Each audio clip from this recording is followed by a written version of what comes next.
आपल्यासोबत संवाद साधण्यासाठी मनसे नेते गजानन काळेजी आहेत. काळेजी, खरं तर तुमचं पुढारीमध्ये स्वागत आहे. आपण पाहतोय की बेकायदेशीररित्या परवानगी न घेता नेरूळमध्ये छत्रपती शिवाजी महाराज पुतळ्याचं अनावरण हे अमित ठाकरे यांच्या हस्ते करण्यात आलं होतं. त्यानंतर गुन्हा देखील दाखल झालेला आहे. मात्र आज देखील दुसऱ्यांदा पुन्हा त्या पुतळ्याचं अनावरण करण्यात आलेलं आहे आणि गणेश नाईकांनी असं स्टेटमेंट दिलेलं आहे की मी जो अमित ठाकरे साहेबांवरती जो गुन्हा दाखल झालेला आहे त्याशी मी सहमत नाहीये, तो गुन्हा मागे घेण्यात यावा.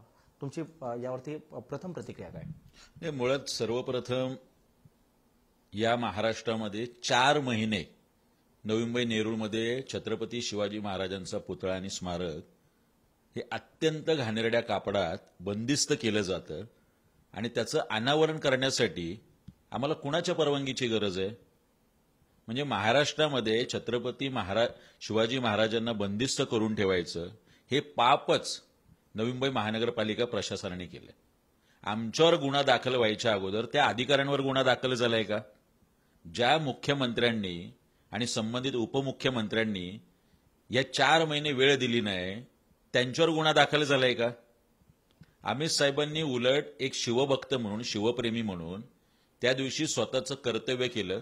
जो महाराष्ट्रातला प्रत्येक शिवभक्त आहे त्याने तेच केलं असतं जे सन्माननीय अमित साहेब ठाकरे यांनी केलं. गेली आठवडाभर हा विषय नवी मुंबई आणि महाराष्ट्राच्या पटलावर आहे. ज्या दिवशी हे उद्घाटन झालं, नवी मुंबईच नाही महाराष्ट्रातला प्रत्येक शिवभक्त आणि शिवप्रेमी हा सुखावला. प्रचंड आनंद आणि उत्साहात तो होता. अमित साहेबांनी केल्यानंतर तात्काळ ते बंदिस्त केलं जातं. कुणाचे आदेश होते? पालिका आयुक्तांना कुणाचे आदेश होते? पोलिसांना कुणाचे आदेश होते? याचा शोध महाराष्ट्राला कळू द्या ना एकदा.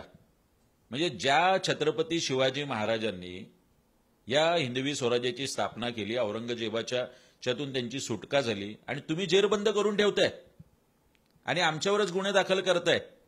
या नाईक साहेब बोलतात की हा गुन्हा मागे घेण्यात यावा. मला वाटतंय सन्माननीय गणेश नाईक साहेबांच्या भूमिकेचं मी निश्चितपणे महाराष्ट्र नवनिर्माण सेनेचा प्रवक्ता आणि जिल्हाध्यक्ष म्हणून स्वागत करतो.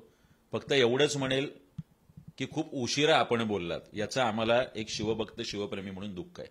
ज्या दिवशी घटना घडली त्या घटनेनंतर गुन्हा दाखल झाला, मला वाटतं तात्काळ नाईक साहेब याच्यावरती बोलले असते तर ते जास्त आणखी संयुक्तिक आणि शोभनीय झालं असतं. मात्र आत्ताही ते बोलले, याचं निश्चितपणे महाराष्ट्र नवनिर्माण सेना म्हणून मी स्वागत करतोय. आपले खासदार नरेश म्हस्के यांचं देखील एक पत्र आता सध्या समोर आलेलं आहे. श्रेयवाद नको, दुसऱ्यांदा अनावरण नको, त्यासाठी उपमुख्यमंत्री देखील आले नाही आणि मी देखील आलो नाही. मला एकदा कळत नाहीये की एकदा महाराजांच्या पुतळ्याचं अनावरण झालं स्मारकाचं, हा दुसऱ्यांदा परत एकदा अनावरण करण्याचा घाट कोणी घातला?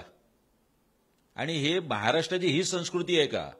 श्रेयवादाच्या लढाईत तुम्ही छत्रपती शिवाजी महाराजांना सुद्धा ओढताय.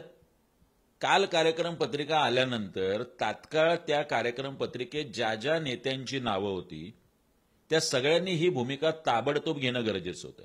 आज गणेश नाईक साहेबांनी भूमिका घेतली की अमित साहेबांवरती गुन्हा दाखल नाही व्हायला होता, पण गणेश नाईक साहेब तिथे उपस्थित मात्र आहेत. मग हे दुसऱ्यांदा का होतंय?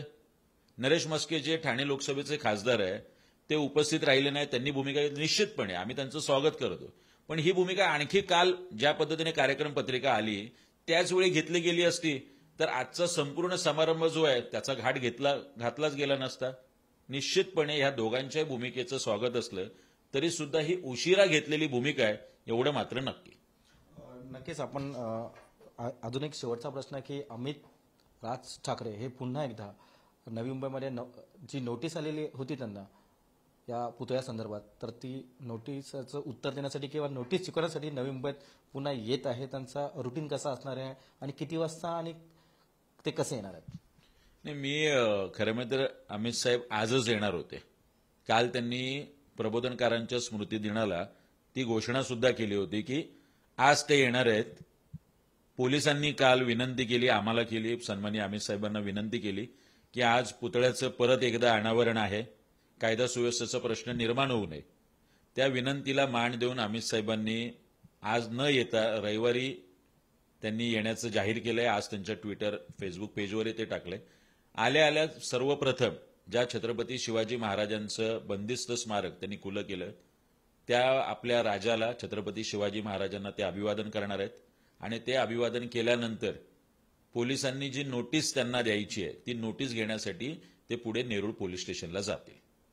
धन्यवाद. खरं तर आपल्यासोबत होते मनसे प्रवक्ते गजानन काळे यांची अशी प्रतिक्रिया आहे की गणेश नाईकांनी भले उशिरा उत्तर दिलेलं आहे की अमित ठाकरे यांच्यावरती गुन्हा दाखल व्हायला हवा नको पाहिजे होता, मात्र त्यांनी जे स्टेटमेंट दिलं आहे त्या निर्णयाचं मी स्वागत करतो अशी जी प्रतिक्रिया आहे ती मनसे प्रवक्ते गजानन काळे यांनी व्यक्त केलेली आहे. कॅमेरा पर्सन विकाससह मी रवी खरात, पुढारी, नवी मुंबई.